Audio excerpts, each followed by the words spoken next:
Where are you from originally? I'm born and raised here in LA. Los Angeles. Yes, I'm one of the 5. You can pinch me. I'm real. See? Oh, yes. No, I'm from here. I'm from here. No? I just wanted to do it again. Strangely hairless body you have. Why, you're quite the dolphin, aren't you? It's not easy being a lady. Yeah, I tell you, you're absolutely hair-free. Well... They can never make me hate this woman. I don't even understand where the hate comes from. She's always smiling. She's always fabulous. She's always so chic, effortless, all the good things. I just wanted to talk about this outfit because it's so good. It's so effortless. I think she's out to lunch or something, probably celebrating her new show with some friends. You can see Serena right behind her. So she's in La Linea, and her bag is Loro Piana. She looks so great. I love this set on her. She just looks so fabulous. She looks so happy. Y'all leave her alone. Every 2 seconds, someone is like, oh, she's pretentious. Oh, she's disingenuous. Oh, blah, blah, blah. Give this woman a break.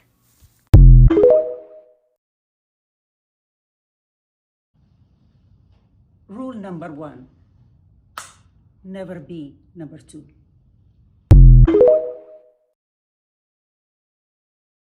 It's true. I appreciate that. Yes. I used to teach gift wrapping at Paper Source and advanced gift wrapping. So, all of those things that you do as an auditioning actor, that's not the full circle I was expecting, but here we are.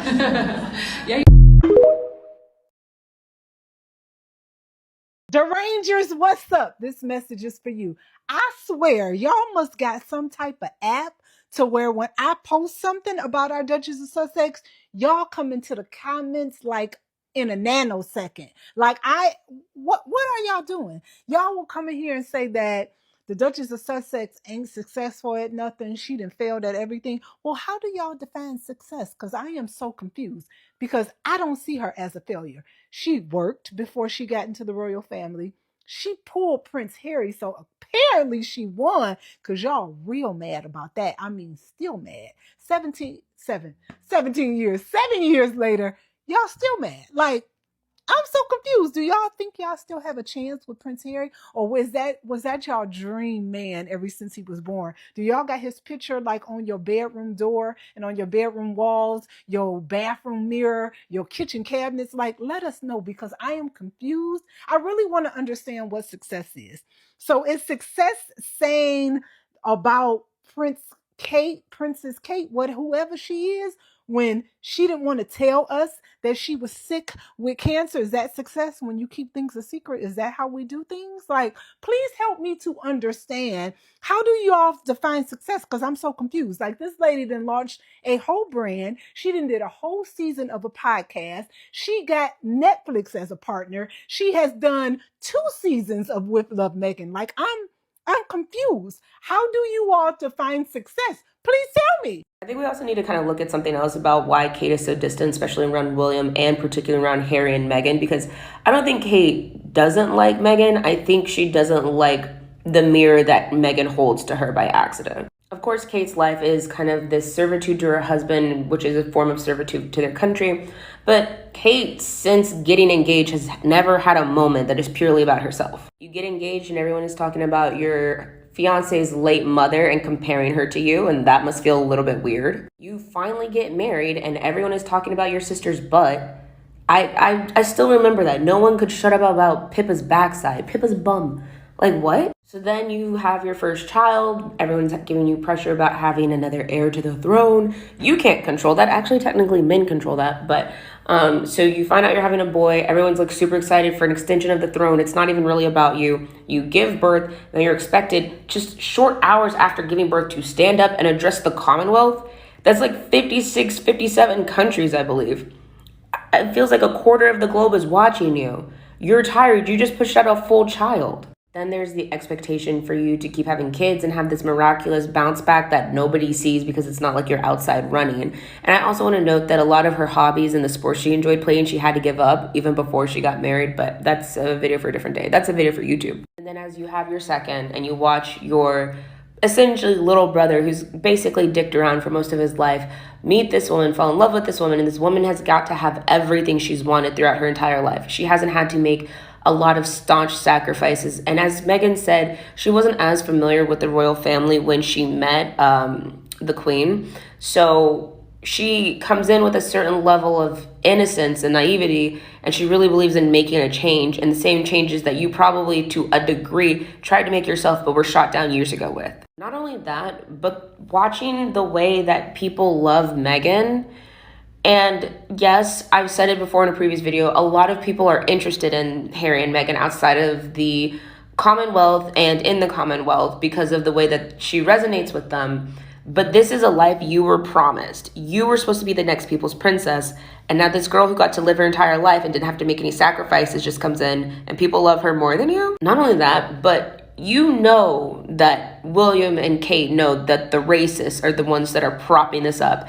And also, it's been said in a lot of European countries and East Asian countries, a lot of these countries are not producing the way that they used to like children. So the generation that liked you is kind of dying out. You see someone who's getting the fairy tale story and you had to sacrifice everything for it, and you don't even get that version of the story. You get like half of it, kind of. I think she's distant because she knows what she's had to sacrifice.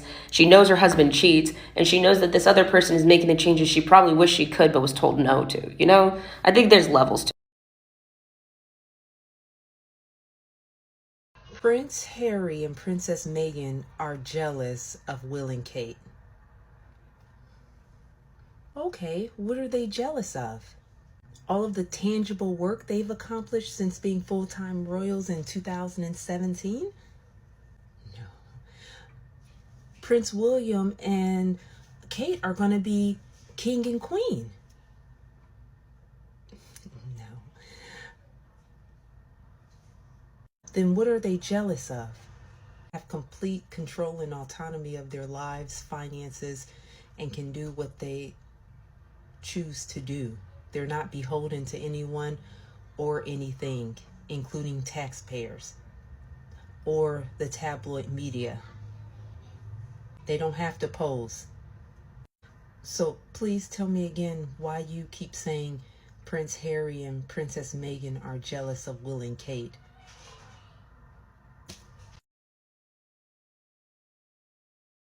I'm so glad you guys get to meet Courtney as well. Yeah. We've been friends since college, just so you know.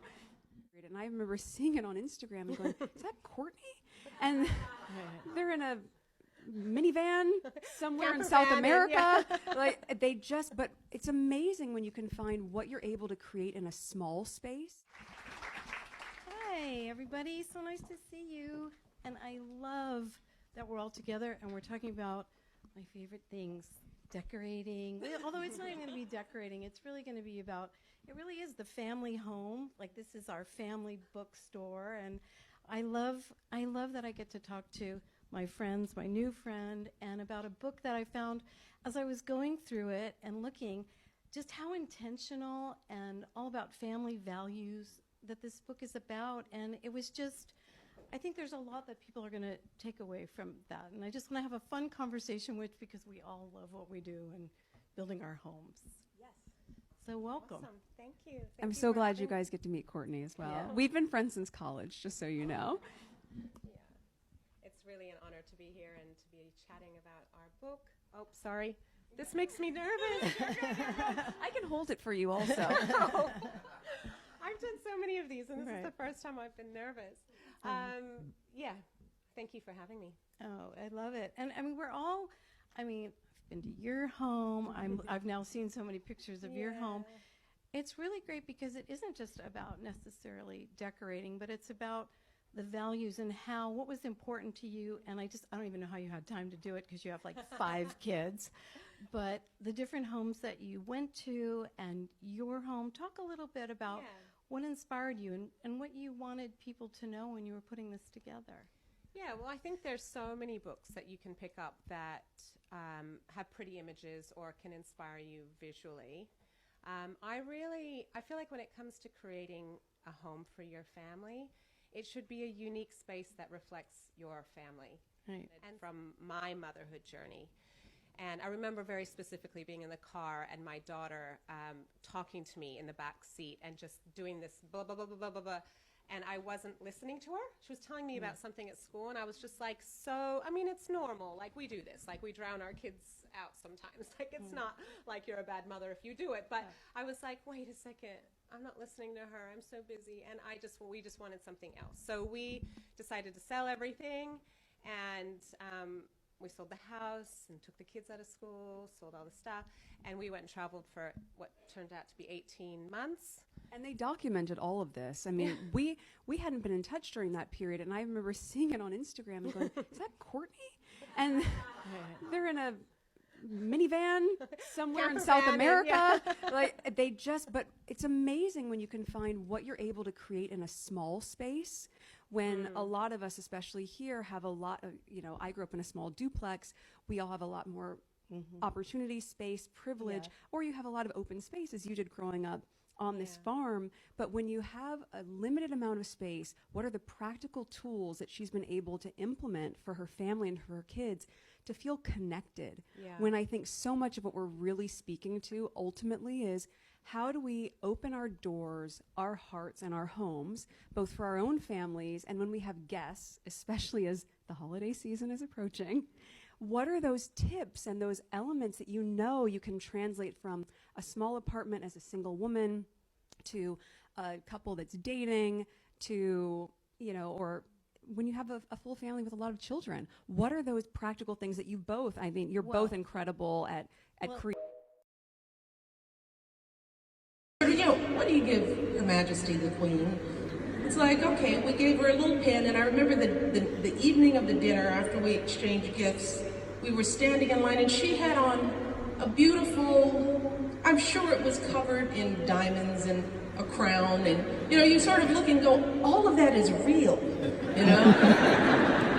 that's nice, but it's all real. And in the gloriousness of that outfit that she had on, she put on the little bitty pin we gave her.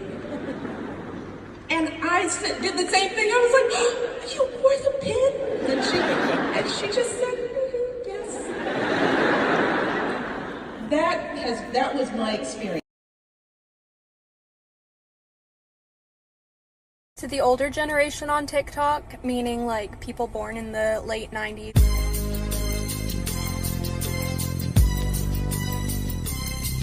As I walk through. That way, Meghan Markle will no longer be the Duchess of Sussex, a place she is unlikely to visit, as by all accounts she has refused to set foot in the UK ever again. Not even sure she actually knows where Sussex is. Oh, hard to look at. I can guarantee you she knows where it is. After all, she and Harry visited Sussex County on October 3rd of 2018. Now, you're a journalist. Shouldn't you know that? Wait, did I just call you a journalist? Okay, wait. And you know what?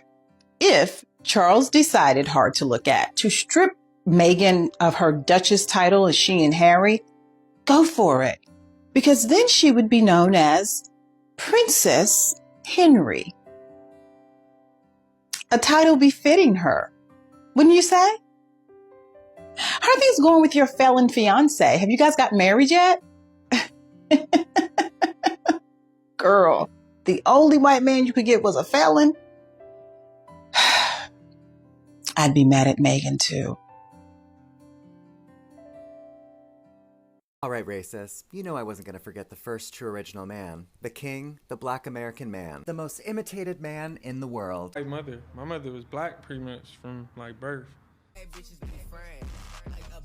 Racist America's obsession with the black American man is a confession that black American men are the blueprint of strength, innovation, and the embodiment of an unbreakable spirit. The entire world fears the black American man, and they all fail at replicating him. The black man's existence is a reference point for all races of men. Let's name 10 reasons why the black man's legacy is the foundation. Dr. Charles R. Drew, the pioneer of the blood bank. He mastered the science of life itself, creating a system that has saved millions of lives globally while being barred from the very system he perfected. Gordon Parks, a man who wielded a camera as his weapon of choice. As a photographer, filmmaker, and writer, he controlled the narrative, capturing the beauty, struggle, and elegance of Black life on his own terms, forcing the world to see through his lens. Bayard Rustin, the master strategist and architect of the 1963 March on Washington, an openly gay man who organized one of the most pivotal events in American history, teaching us that the mind behind the movement is just as powerful as the voice at the front. Robert Smalls, the man who stole a Confederate warship. He navigated his way out of enslavement, commandeered a vessel, and delivered its crew to freedom, later becoming a U.S. congressman. Not only did he escape the system, he seized its tools and rewrote his destiny. Dr. Percy Julian, a groundbreaking chemist who pioneered the synthesis of medicinal drugs from plants, creating affordable treatments for glaucoma and arthritis. He fought scientific racism and became one of the first Black millionaires, a titan of industry. Aaron Douglas, the leading visual artist of the Harlem Renaissance. He painted a new vision for the Black experience, fusing African motifs with modern art to create a powerful visual mythology of Black identity and liberation. Benjamin O. Davis Sr., the first Black American general in the U.S. Army. He broke a monumental barrier in a hostile institution, paving the way for integrated armed forces through sheer, unyielding excellence and discipline. David Walker, the radical abolitionist who authored Walker's Appeal, a fiery pamphlet that called for enslaved people to rise up and fight for their freedom. He used the power of the printed word as a weapon of insurrection. Dr. Isaac Greggs. When we speak of amazing Black American men, we must focus on a pillar in the community. An American hero that saved the lives of young Black men and created a space of safety from the government-curated violence in Louisiana. He has educated a large number of the current HBCU and high school band directors of today throughout the entire country. His name is synonymous with transforming the very landscape of HBCU marching band culture, turning musicians into warriors of sound and discipline. Dr. Greggs is the architect who built the iconic identity of Southern University's band, famously known as the Human Jukebox. Under his direction, the band became more than a musical unit. It became a cultural institution known for its precision, power, and unparalleled swagger. From the courtroom to the concert stage, from the laboratory to the literary world, the Black man's legacy is one known for world building. Black men are not an option. They are the origin. And they're definitely not a supporting character. They're the main character. Black men are the standard. Black men are the culture creators.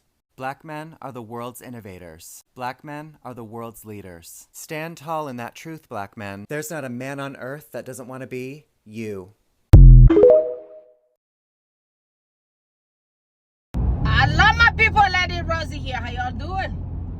All my new subscribers, you're welcome. And my returning subscribers, y'all know I love you. Oh, Carla Buruni, you did not come here.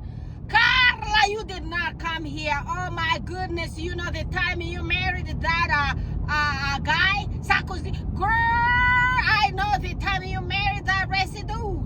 I knew exactly what was going to happen. I wonder, is your mama from Asia? Where your mama from, Carla Buruni?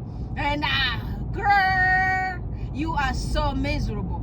I saw the picture. I saw that you did put the picture of that Japanese lady on her Royal Highness Duchess of Sussex. Y'all be looking at her with shame. Anytime you look at that queen, you look at that princess, y'all guys are shocked by the beauty. Y'all guys are confused. And this girl used to be ex-model, wasn't she? This Carla girl. And you know, most of the time back in the day when all those people were models, they were actually not real models. They were escort girls. Those people were the ones entertaining all them rich aristocrats around Europe. And so you know, when you grew up around that Europe, you know them real well. Carla Bruni came from being escort mattress and to being where she was there. That's the mattress, girl. The mattress. I mean, girl, don't get me started. It's too early morning. You know, it's a girl. You know, there's lots of those models. Somebody did take them there and put them on pedestal. And some of them, because I don't know what they think really is, because you know that beauty standard that people pulled out of the books long time ago, and then they put out there and name all those people like a beautiful, like a Carla Bruni was one of them. I wonder who did her and who mattressed her, and the mattress brought her where she was at. And that big girl, bye. You know, girl, these mattresses, those Brookshire, those kind of those women went through a lot to earn the titles, to be where they were at. They got dilapidated by them rich people. They got dilapidated by the higher class. They got dilapidated by the politician. Those women, damn Carla, you should just be quiet. You need to sit down and be quiet. I don't even see no beauty in you. I don't know why people even call some kind of people like beautiful. But where's Sarkozy? Is you have I see? Oh, girl. Is you? Oh, girl. You know, where your husband at? Where that do that? The crook. Where that rest do that? Where he at? He's still in prison? I bet you he's still there. I bet you that Yugoslav guy or where he from, he ain't no French either. You know that Nicolas Sarkozy ain't no French. That name ain't no French itself. That name is someone from East Europe, from somewhere. This guy is from somewhere up there. You know? He grew up raised in France and all those, and he brought his terribleness. It's just exactly the same thing that Adolf did in Germany. You know that Adolf was not even from Germany? That nice guy. He was not from Germany. All those people coming to ruin people's countries' names are always foreigners. They will always come from somewhere and to come and ruin your country. And you know what God says? It says in the Bible, one place there where when you have leaders from outside of your country coming to lead you, it's a curse. That's why. That's how that dude, Sarkozy guy, he came and led France, and France got cursed. And next thing you remember, Sarkozy got his ass in trouble. The motherfucker got locked up. And that's why Carla Bruni was hanging out around, you know? And dude was divorced from a wonderful French woman and got this Carla Bruni. Where Carla Bruni's parents from? I don't, girl, is she real French? Girl, bye. Girl, bye, Carla. Guy, bye. Hey, these girls, these women out there, these women are something. These racists, I mean, all of them look a certain way. And you know why they do all they do? Because when they take those pictures of theirs and put them side to side with her Royal Highness, the future Queen of England, her Royal Highness Duchess of Sussex, Meghan Sussex, when they just put them pictures side to side with our girl, I tell you, them girls be getting a heart attack. They're like, how can you be so beautiful with no makeup on? And here they sit down, they need the entire bottles of a liquid foundation and concealers on them faces to even bring them damn faces on the camera. And here you have the black girl. She just pops in there with nothing on. I tell you, you see the beauty. You ask your mama, what time was I born? So I was, girl, please, Carla, you need, girl, bye. Okay, I need to focus on my road because people like you, I don't even know where you at right now. I don't even know where you at. What happened to you? You went back to mattress yourself? Did you? Well, girl, bye. Good luck. I talk to y'all guys later, family. Please go subscribe to Notorious JTB _2.0 over on TikTok, and also follow, subscribe to his channel over here on YouTube. Go to my brother's channel. That's his Royal Highness Baron Sussex. That's the Royal Sussex channel, and also go to Weezy Sussex's channel, which is called Isabella Banks channel. So y'all guys, subscribe to all the Sussex friendly channels. Let's just keep dragging them mouthfuls that we ain't gonna sleep. I tell you, I'm gonna show up. It does not matter if it rains, it snows, it's sunny outside. I'm gonna drag some asses. Bye, Felicia. I'll talk to y'all guys later, Success Squad. I love y'all guys so much. Bye for now.